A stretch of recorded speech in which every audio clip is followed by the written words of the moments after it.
C'était très intéressant. Donc ça a commencé en 2002, où la ville nous avait demandé de faire une étude d'urbanisme, de développement des quartiers faubourgs de la ville, donc qui sont dans la vallée, puisque la ville, le centre-ville, le cœur, c'est les fortifications, et puis les faubourgs, c'est vraiment la vallée qui est à 60 mètres plus bas.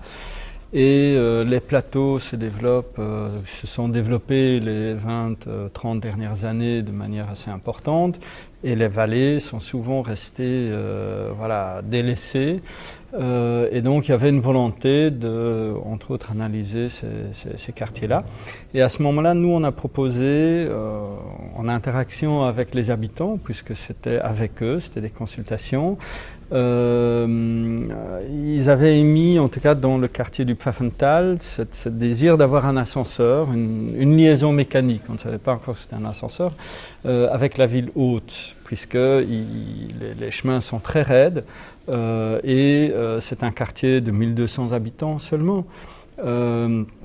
Donc les bus ne passent pas souvent parce qu'ils sont toujours vides et donc ils étaient en manque d'accès à la ville.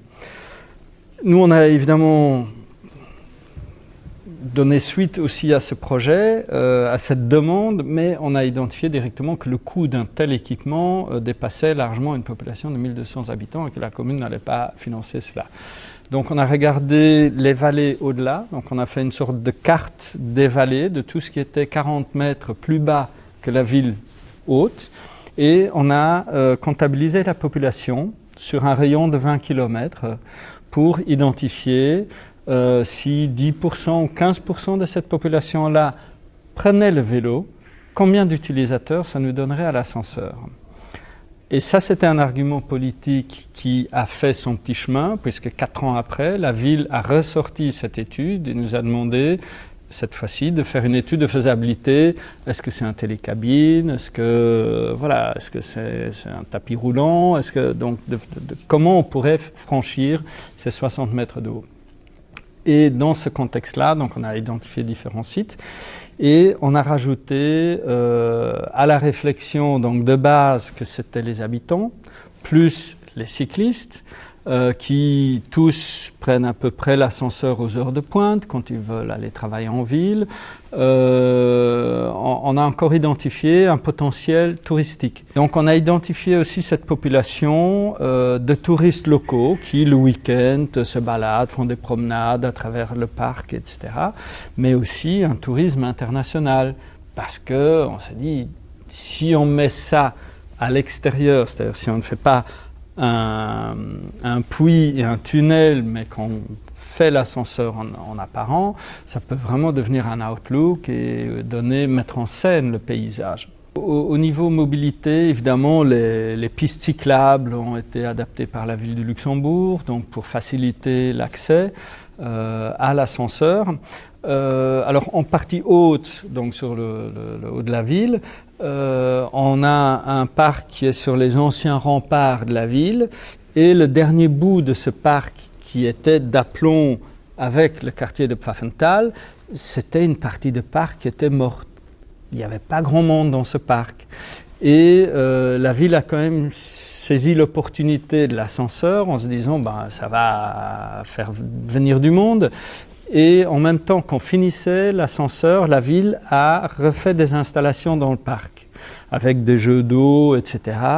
Et ça fonctionne très bien. Donc ce morceau de parc qui était vraiment délaissé, qui était un cul-de-sac si on veut, devient une des parties vivantes du parc qui fait tout le tour de la ville. Et donc ça, c'était une très bonne initiative. Il y avait une certaine crainte de gentrification dans la vallée, puisque c'est un quartier délaissé, donc très social. Voilà. Ce que moi j'ai tout de suite relativisé au début, c'est qu'il y a du logement social qui a été construit par la ville et qui a le statut de logement social, que la ville ne va pas louer ou vendre en logement classe moyenne ou de luxe. Donc ça va rester la population qui est subsidiée pour pouvoir habiter là. Mais elle vit dans un environnement d'une toute autre qualité aujourd'hui. Elle est reliée directement à la ville. Donc quelque part, on anoblit leur environnement où ils habitent. Et il y a beaucoup de gens de la ville qui viennent se promener dans le quartier les week-ends, etc., avec les enfants, les cyclistes, les joggeurs, etc. Et donc pour moi, c'est plutôt un équilibrage qu'une gentrification. Ce qui est intéressant aussi, c'est d'observer le comportement des personnes dans la passerelle, le porte-à-faux. On avait travaillé aussi sur le vertige, parce que si on va à un endroit comme ça, à 60 mètres au-dessus du sol, il y a une progression vers le vide, et comment chaque individu se positionne par rapport au vide. Et ça, c'était pour nous quelque chose qui était important aussi, c'est de pouvoir vivre un moment intense, une expérience intense. Donc chacun a une réaction différente, et on a découvert que le vertige, il est surtout visuel.